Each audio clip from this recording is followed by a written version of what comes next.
this video starts, guys, I just want to give a big shout out to Johnny C. He has a YouTube channel, and I will link his channel in the description, but Johnny really helped me out. I have built this channel without any type of channel art or a logo or a channel banner or anything. Well, the other day he came to me and he said, man, if you'll give me a shout out, I will make you like a nice little banner and a logo and all that. So a big shout out to Johnny C. That helped me a ton. Thank you so much. His channel will be in the description. Please go and like and sub to his channel, because I have been asking for someone to do this forever, and he came through for me. So definitely go and support him. Thanks. Yo, what is going on, guys? This is Beanie, and welcome back to another video. Today we're going to be doing kind of a tutorial on basically this event and how to build the best possible lineup for this event. And typically in an event, which the best strategy is to kind of nerf your starting rotation, get a really good bullpen, and then beast out your lineup as best as you can. Well, in this event, it's going to be a little bit different, because this is the advantage pitchers event, and you can't have any hitters with over 50 vision, and that really limits the pool of players that you can put into your lineup.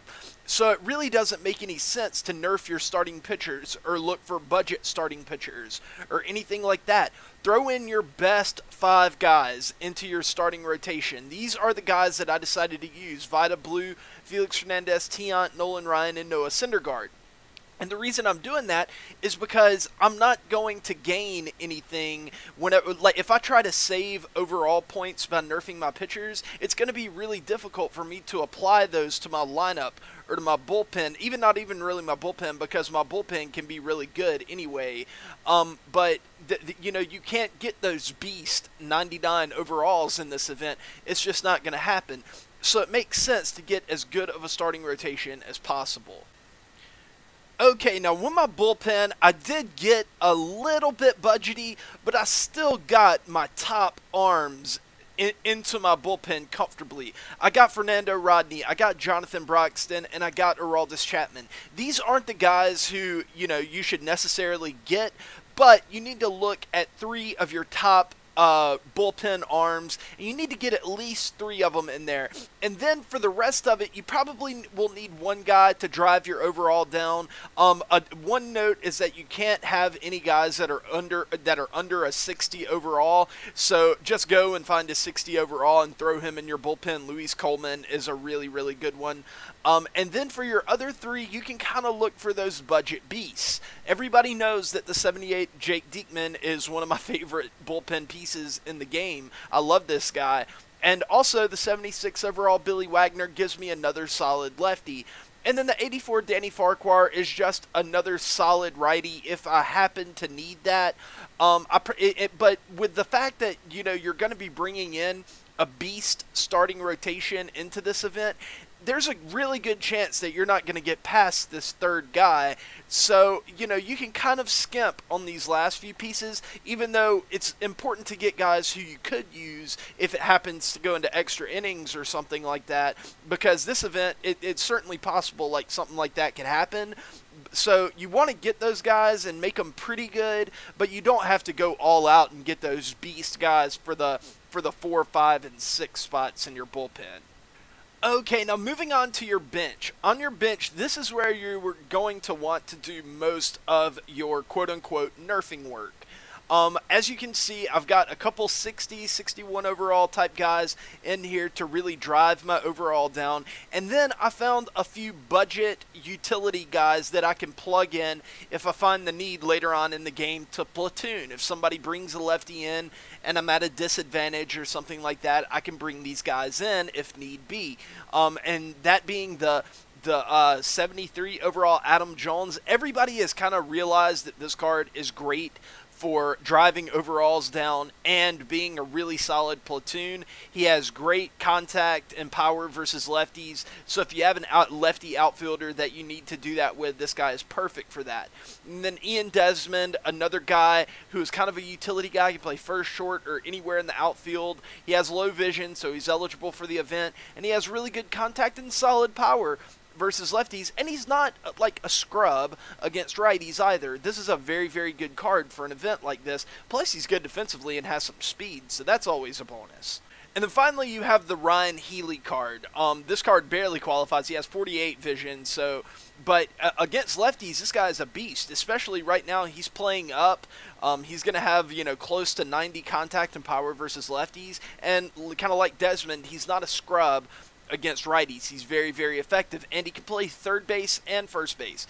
So you're never going to get into a situation like, and that's good for me. I'm not trying to say anything. Like, it's good for me because I have a lefty first baseman and a lefty third baseman. So he could be very, very useful in an event like this, and I could kind of combo him and Ian Desmond to platoon Chris Davis and Jake Lamb, because they kind of need it, because Chris Davis's contact is terrible versus lefties, and Jake Lamb has never really been great against lefties, even though I kind of hit good with him. But anyways, so you've nerfed your overall, you've gotten that down. Let's move on to the starting lineup. We've already talked about it a little bit, but you have George Springer is fantastic for this event. Do not short sell George Springer in this event. He hits righties really well. He hits lefties really well. He's got that low vision, so that drives him down, but he's a great defender, and he has some speed. This is a 5-tool stud, guys. I really, really like George Springer in this event, and since I'm kind of lacking speed overall in my starting lineup, I decided to put George Springer at the top of my lineup, and then behind him, I went ahead and I bought the Jorge Posada and the Chris Davis cards. I'm going to sell them after the event, but if you need good players at first base or at catcher or anything like that, you can definitely get these guys, and they will do the job for you. They are expensive, but like I said, you can just sell them back at, and it'll end up costing you maybe around 5,000 to 10,000 stubs, but that is well worth it for the 99 overall Jake Arrieta. And then I completed the NL East several months ago, so I ended up getting this 93 overall Giancarlo Stanton card. It's a great card for an event like this. It's my cleanup hitter, tons of power, and he's got that low vision to make him eligible for this event. And you don't have to have this card. It is recommended, you know, like he is the most ideal version of a right fielder for this event. But if you have to go with the live series version, he's also very good for this event. So, you know, you can use that if you can't afford to get the Giancarlo. And then at third base, everybody's favorite third baseman in the game, probably Jake Lamb. Everybody loves this guy. He plays up all the time, and whenever he does, he just crushes right-handed pitching. He's a guy you probably need to platoon with, but he's very, very good. Middle infield was very difficult for this because there aren't a lot of middle infielders that strike out a lot, but the 81 overall flashback Johnny Peralta is very, very good for this event. He's more of a contact-oriented guy versus righties, even though I've hit a few home runs with him in this event. And against lefties, he's just an absolute monster. Good defensively, too, and he can play left field. Jackie Bradley is another guy who is very good for this event, but yet again, another guy that you probably need to platoon. But he does have some speed, and he does have some great defense to go along with his ability to hit righties. Second base was definitely by far the hardest position to fill. Actually, in my event run that I'm in right now, I have Jed Jerko going for me, but right now he's playing down. So for the purposes of this, I decided to go with Chris Taylor. He's a shortstop that can play basically anywhere, and he hits both sides of the plate pretty well. He doesn't have a ton of pop, but he hits both sides of the plate really well from a contact standpoint, and he has enough power to hit a surprise home run now and again. So this is how I would recommend you building your event lineup. I've seen a lot of people that have come out with terrible starting pitching or with like budget starting pitchers. You don't need to do that. And again, and I've seen some guys who have had like 3 arms in their bullpen who are good, and then the rest are like 60s. You don't need to do that. You're not going to make up that in your lineup. So I recommend trying to get as good as pitching as possible while still fielding a competent lineup, and I think you'll do all right in this event. So guys, that is going to do it for this video. Thank you for watching. Please like and subscribe. I'm going to be coming out with some player reviews later. I streamed yesterday and the day before that, so if you want to check out a cool stream, go and check that out. Anyways, guys, I will see y'all tomorrow or later today with the player reviews. Peace!